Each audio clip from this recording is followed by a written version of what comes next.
Well, hi, everybody. I'm Don Stewart, and welcome to our second edition of Breaking News of this Wednesday. It is the 24th day of September, 2025. And sad to say, violence is once again in the news. Let's look at these headlines. First of all, from Dallas, Texas, by way of the FBI, the Dallas sniper who attacked the ICE facility today had anti-ICE ideological motive, an anti-ICE ideological motive, says Breitbart News. Donald Trump not only talked to these Arab leaders yesterday, these Muslim leaders, but actually he presented a comprehensive plan, we now find out, to end the Gaza war in this UN meeting with these leaders. From the Times of Israel, we'll talk about it. And then from Israel, a very sad situation. 50 people were hurt in a UAV, an unmanned aerial vehicle strike in Eilat, which on the coast there in Israel. Two are in serious condition. That came, of course, from the Houthis in Yemen. And this is an Israel National News story. Now, speaking of fighting, Iran rebuilds missile production sites hit in the war. This is from Israel HaYom.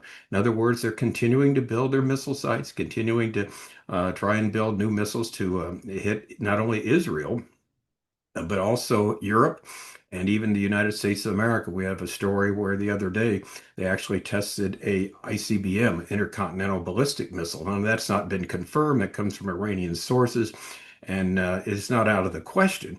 But they're continuing with their missile program, and of course, as we're going to see, that probably won't last long. The U.S. and or Israel will make sure that doesn't go much further forward. Now, also talking about increasing their military prowess, Iran's Air Force receives a batch of Russian MiG-29s. This is from the Jerusalem Post. Now, the MiG-29s were developed in 1983, so they're kind of dinosaurs, but they're actually newer than the ones Iran has been using, planes that were made in the 1970s. But at least they're trying to upgrade their Air Force, which isn't exactly top of the line there as far as the world powers are concerned. All right, but each story has something to do with violence, the stopping of violence, the permitting of violence, the continuation of violence. So let's get in the headlines.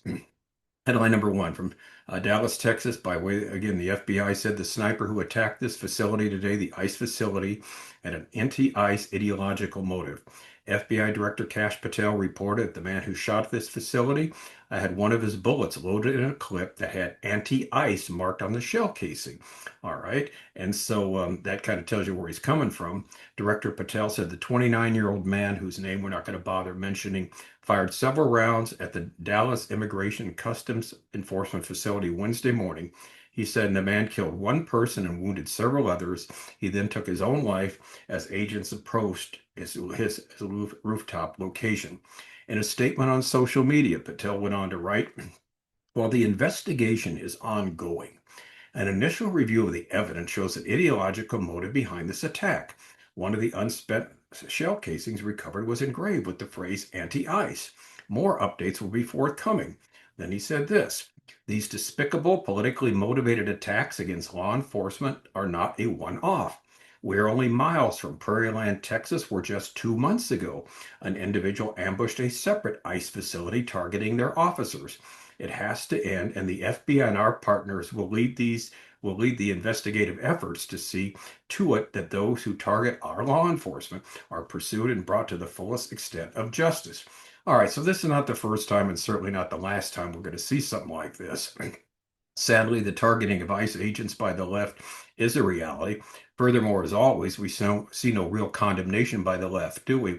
Actually, we see a lot of comments, well, they deserve it. They shouldn't be here. They shouldn't be taking these people out of their jobs, out of wherever they're at, and taking them out of the country. Although they are illegal aliens, they're in the country illegally. And first of all, most of them that they've been capturing are criminals, as we've documented over and over again. Now, as we've been emphasizing, we expect to see more and more incidents of this type with long-range rifles attempting to take out their target. And it's going to catch on, already has, and we don't know how many more we'll see. But this is, again, not the first time, and it certainly won't be the last. All right, headline number two. We find out more about Donald Trump's meeting now yesterday with these 8 Muslim country leaders. According to the Times of Israel, he presented a comprehensive plan to end the Gaza war in this UN meeting with the Muslim leaders. Participating countries issued a position paper welcoming the proposal, while stressing what they oppose. They oppose the Israeli occupation of Gaza, they oppose the displacement of Palestinians, or the annexation of the West Bank. And so, as the story goes, U.S. President Trump presented his plans for ending the war, releasing the remaining hostages, and rehabilitating the Strip under non-Hamas rule during a multilateral meeting with the leaders of 8 Arab and Muslim countries.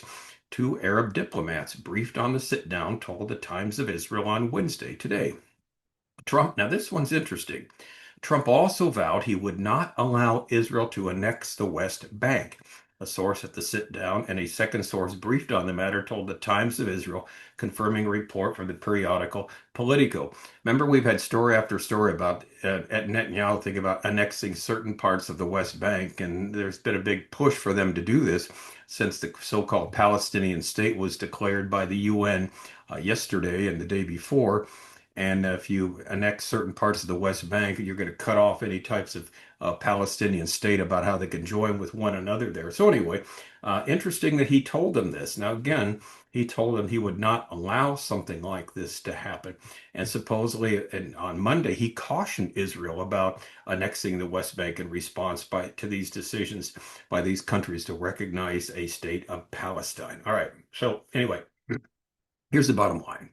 All types of rumors are flying around as to what is exactly in the plan. I can't tell you how many things I've heard and read.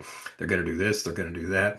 And a lot of it's probably fake news. So we'll wait and see what happens. Supposedly, there are 21 points to the plan. I've read that in a couple different periodicals. So we'll see what his points are and see what happens. Again, where it'll go from here is anyone's guess. And so we won't repeat any of the rumors that are there, and there are many, until we find out for sure. All right, headline number 3 is really disconcerting. There were 50 people hurt in a UAV, that's an unmanned aerial vehicle strike in Eilat, which is, of course, on the coast there in Israel. 2 in serious condition. This is from Israel National News. 50 people were injured before the holidays end, this is Wednesday, by a drone strike in the tourist center of Eilat near the mall. At least 50 people were injured Wednesday evening, shortly before the end of Rosh Hashanah, the holidays, New Year's, in a UAV strike at the Eilat Tourist Center near the mall HaYom, HaYom Mall. Okay. Eilat's a very nice city to be in. We always visit it on our tours to Israel. It is a big tourist place, so there'd be the tourists gathering there. And so you can see where that would cause a lot of problems. According to Magen David Adom, the MDA, that's the ambulance service, at least 5 were hit with shrapnel, 2 in serious condition. Others suffered from anxiety. The injured were evacuated to Yosefta Hospital in the city. Eilat District Commander Chief Superintendent Alon Kalflon conducted a situational assessment at the scene. He said, "We call on residents, city visitors, and tourists to avoid approaching the site and allow police, security, and rescue forces to restore order."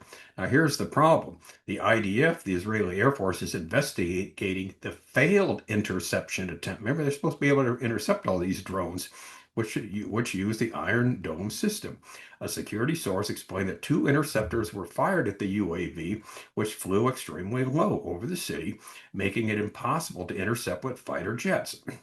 The Houthis appear to be using the same method Hezbollah employed, sending the UAVs at very low altitudes towards Eilat, almost at cruise missile height, making interception extremely difficult. The IDF statement talked about this. It came from Yemen, fell in the Eilat area, and interceptions attempts were made, but they didn't hit their target.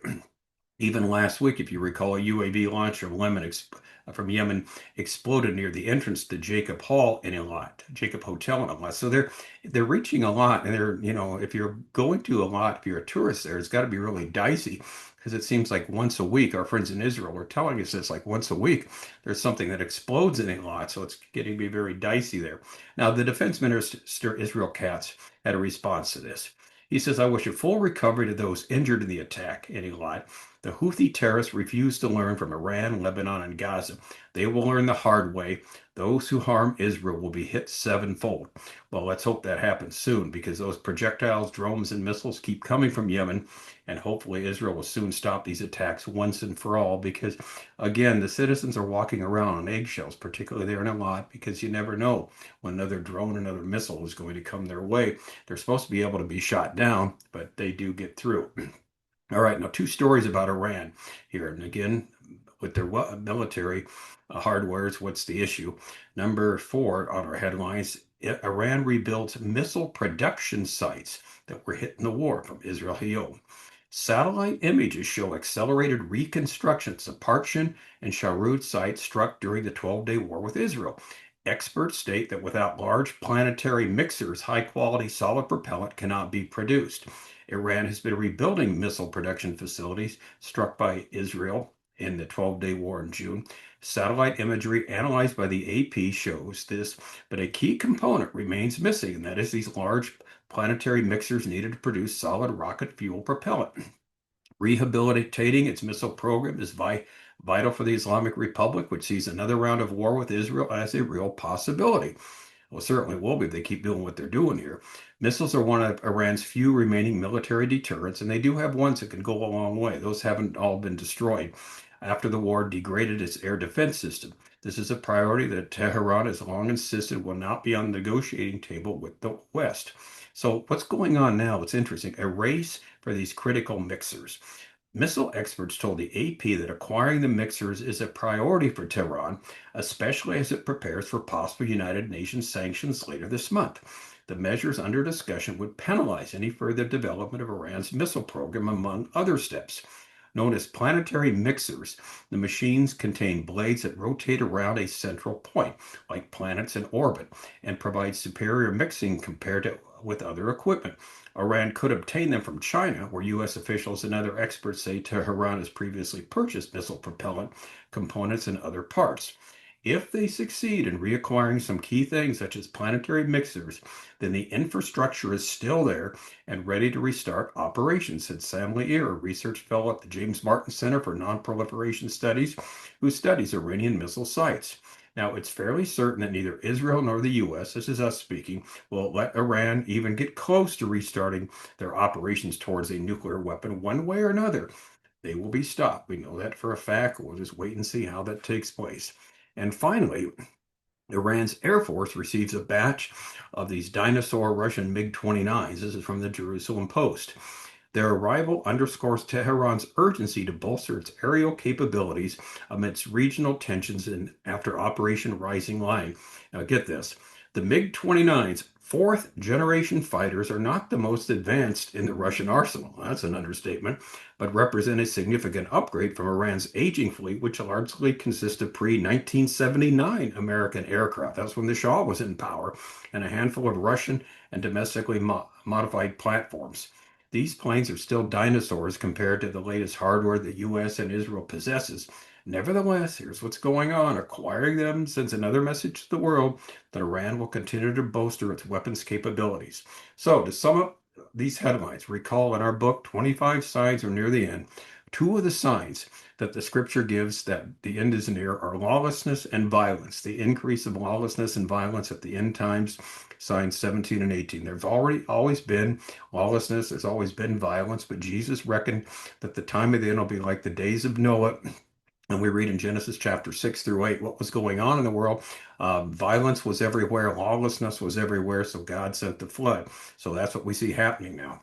So we see an uptick of violence and lawlessness on a daily basis, whether it's from Dallas, Texas firing at ICE agents, whether it's from Eilat, Israel sending a drone and hitting a mall, whether it's, Iran trying to rebuild their military capabilities. Donald Trump's trying to stop all this in Gaza with a ceasefire in the Gaza war against Hamas. And so violence and lawlessness is the order of the day. And what is either happening or others are trying to stop it from happening.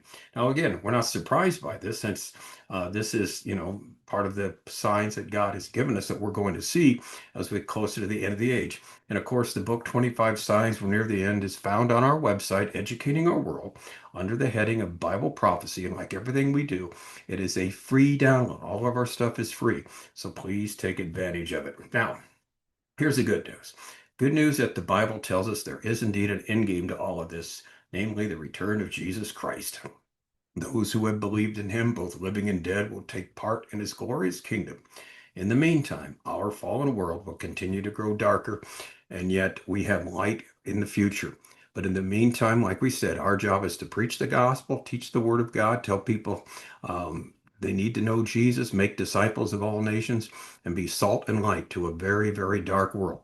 We are here for such a time as this. Let's do the job that God has called us to do. I'm Don Stewart. Thanks for watching. Until next time, as always, may the Lord richly, richly bless.